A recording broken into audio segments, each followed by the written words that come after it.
Hello dear student. आज हमारा point है कक्षा 12 का पार्ट नंबर 2 इलेक्ट्रोकेमिस्ट्री।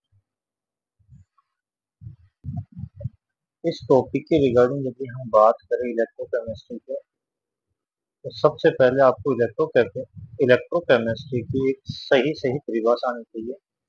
तो इलेक्ट्रोकेमिस्ट्री की यदि परिभाषा की बात करें तो इलेक्ट्रोकेमिस्ट्री रसायन विज्ञान की वह शाखा है जिसके द्वारा हम रासायनिक ऊर्जा और विद्युत ऊर्जा के परस्पर अंतर संबंध का अध्ययन करते हैं। उसी को हम इलेक्ट्रोकेमिस्ट्री कहते हैं। यानी कि दूसरे शब्दों में कह सकते हो कि रसायन विज्ञान की वह शाखा जिसमें रासायनिक ऊर्जा व विद्युत ऊर्जा के परस्पर अंतर संबंध का अध्ययन किया जाता है, रसायन की इस शाखा को ही हम इलेक्ट्रोकेमिस्ट्री कहते हैं।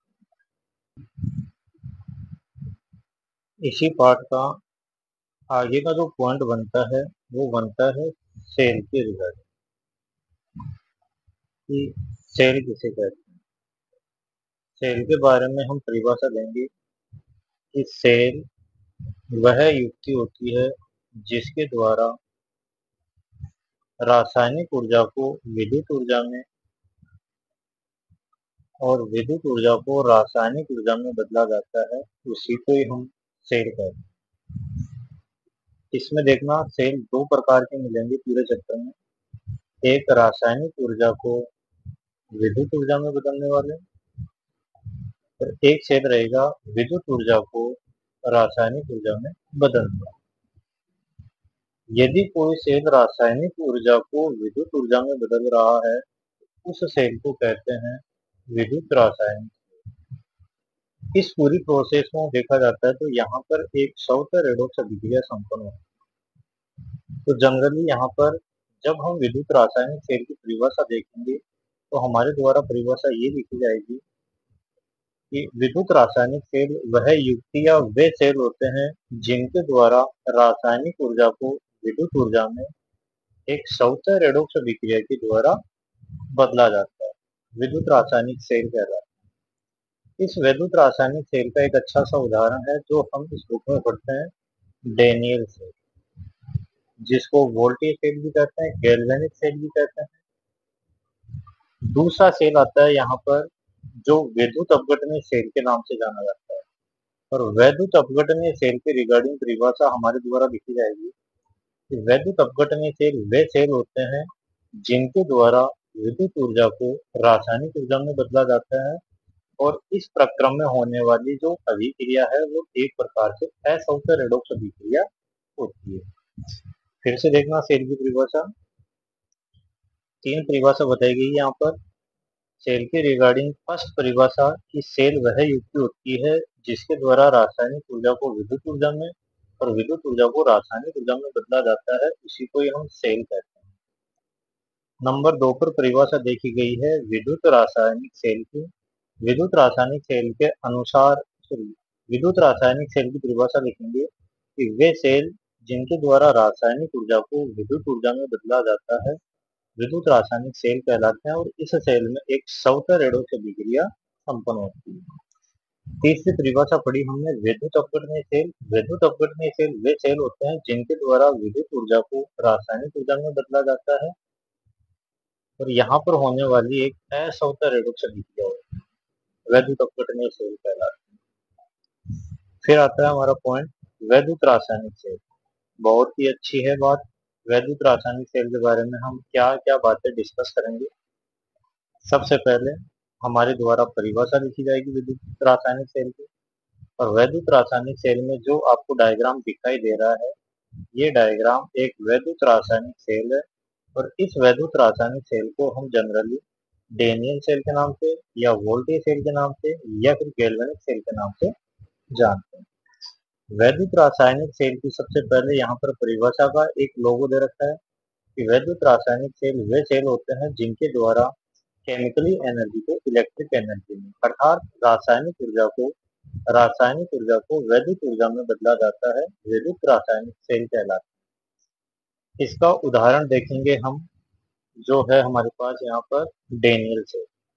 तो डेनियल सेल की रिगार्डिंग यदि हम बात करेंगे तो डेनियल सेल का ये आपको डायग्राम आना चाहिए।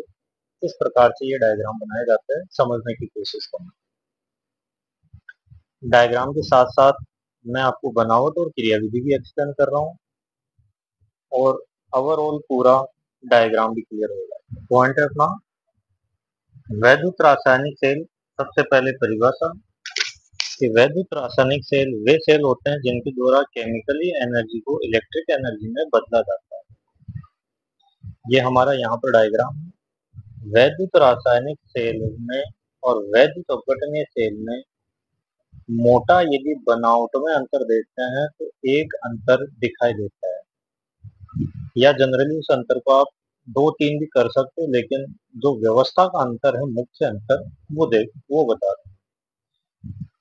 व्यवस्था का अंतर है कि चाहे आप वैद्युत रासायनिक सेल बनाइए, चाहे वैद्युत अपघटनीय सेल बनाइए, दोनों में आपको इलेक्ट्रोड एनोड और इलेक्ट्रोड कैथोड की आवश्यकता पड़ेगी। लेकिन अंतर यह है कि वैद्युत रासायनिक सेल में दोनों इलेक्ट्रोडों को, चाहे एनोड इलेक्ट्रोड की बात करें या कैथोड इलेक्ट्रोड की बात करें, दोनों इलेक्ट्रोडों को अलग अलग वैद्युत अपघट्य पदार्थ में लगाया जाएगा। जबकि वैद्युत अपघटनीय सेल में दोनों इलेक्ट्रोडों को, जैसे ये एक व्यवस्था है, दोनों इलेक्ट्रोडों को एक आपने यहाँ पर एनोड लगा दिया, एक यहाँ पर कैथोड लगा दिया। एनोड और कैथोड को एक ही प्रकार के वैद्युत अपघट्य में डाला जाता है, जैसे आपने NaCl के लिक्विड सॉल्यूशन में डाला। यदि इस प्रकार से व्यवस्था आपके द्वारा की गई है तो वो वैद्युत अपघटनीय सेल की व्यवस्था है। जबकि वैद्युत रासायनिक सेल में क्या किया जाएगा, आपके पास एक अर्ध इलेक्ट्रोड एनोड होगा, एक अर्ध इलेक्ट्रोड कैथोड होगा, और दोनों इलेक्ट्रोडों को अलग अलग वैद्युत अपघट्य में डालना पड़ेगा। लेकिन वैद्युत अपघट्यों की प्रकृति सेम रखी जाएगी। जिस धातु का इलेक्ट्रोड बनाया गया है उसी धातु का संबंधित आपको वैद्युत अपघट्य लेना है। जैसे वैद्युत रासायनिक सेल में Zn धातु का यदि हमने इलेक्ट्रोड बनाया है तो ZnSO4 का विलयन लिया है, और कॉपर का यदि इलेक्ट्रोड हमने बनाया है तो इसमें हमने कॉपर सल्फेट का विलयन लिया है। जैसे ये SO4 हुआ और यहाँ पर Cu2 हुआ, यानी कि CuSO4 का विलयन। दोनों की एक कंडीशन और है कि यहाँ पर जो ZnSO4 का सॉल्यूशन भरा गया है उसकी सांद्रता 1 इकाई में है। ऐसे यहाँ पर जो CuSO4 का विलयन भरा गया है उस CuSO4 के विलयन की सांद्रता भी 1 इकाई में। तो देखते हैं वैद्युत रासायनिक सेल की किस प्रकार से बनावट को आप एक्सप्लेन करोगे, समझना। एक दूसरा यहाँ पर ये भी ध्यान रखने वाला है कि यहाँ पर आपको गैल्वेनोमीटर लगाना है। ये नहीं कि आप इसमें करंट दे रहे हो, यहाँ पर गैल्वेनोमीटर लगाना है कि गैल्वेनोमीटर के द्वारा हम ये देखेंगे कि धारा का इंडिकेशन किस तरफ जा रहा है, क्या धारा बन रही है या धारा नहीं बन रही है। तो वैद्युत रासायनिक सेल में यदि बनावट की चर्चा करते हैं तो हमारे द्वारा कुछ पंक्तियां किस प्रकार से लिखनी पड़ती है समझने की कोशिश करना। तो पहला, वैद्युत रासायनिक सेल में दो अर्ध इलेक्ट्रोडों का संयोजन होता है, एक ऑक्सीकरण अर्ध इलेक्ट्रोड और एक अपचयन अर्ध इलेक्ट्रोड। ऑक्सीकरण अर्ध इलेक्ट्रोड के रूप में Zn धातु को ZnSO4 सल्फेट के विलयन में डुबोया जाता है। अर्थात आप कहोगे कि हमारे द्वारा सर्वप्रथम एक कंटेनर लिया जाएगा, इस कंटेनर में हम ZnSO4 का विलयन भरेंगे और जिंक प्लेट को डुबो देंगे। एक व्यवस्था है। दूसरी व्यवस्था कॉपर सल्फेट, दूसरी व्यवस्था में क्या करेंगे, फिर से एक दूसरा कंटेनर लेंगे, इस कंटेनर में हम CuSO4 का विलयन भरेंगे और कॉपर की प्लेट लगा देंगे। दोनों प्लेटों का संयोजन हम गैल्वेनोमीटर से करेंगे और ये आपके कंडक्टिविटी वायर है। और दोनों पात्रों का संयोजन हम एक साल्ट ब्रिज से करेंगे, लवण सेतु से। लवण सेतु एक उल्टे युं आकार की नलिका होती है, इसमें दो कार्य करना पड़ता है। एक तो इसमें अक्रिय लवण भरना पड़ता है, अक्रिय लवण, और अक्रिय लवण के साथ साथ 2 नंबर पर इसमें जिलेटिन भरा जाता है, जिसको आप जनरली अगार अगार के नाम से भी जानते हो। ध्यान देना, अक्रिय लवण के तौर पर हमने यहाँ पर KCl भरा है, NH4Cl भर सकते हो, और भी आप कोई लवण भर सकते हो। तो ध्यान रखना, अक्रिय लवण या जिलेटिन क्या होता है इसमें, अंदर की लेयर पर, इस लेयर पर पहले जिलेटिन लगाया जाएगा। जिलेटिन लगाने के बाद में पूर्ण केसीएल से भर देंगे हम वैद्युत अपघट्य से। अब आगे क्या होगा इसमें, ये हमारी अभी तक बनावट की व्यवस्था कंप्लीट हो गई। जैसे क्रिया विधि देखेंगे तो हमारा चित्र भी पूरा तैयार हो जाएगा। बनावट में मुख्य तौर पर आप क्या क्या बातें लिखोगे फिर से समझना। वैद्युत रासायनिक सेल दो अर्ध इलेक्ट्रोडों के संयोजन से बना होता है, जिसमें एक एनोड अर्ध इलेक्ट्रोड और एक कैथोड अर्ध इलेक्ट्रोड।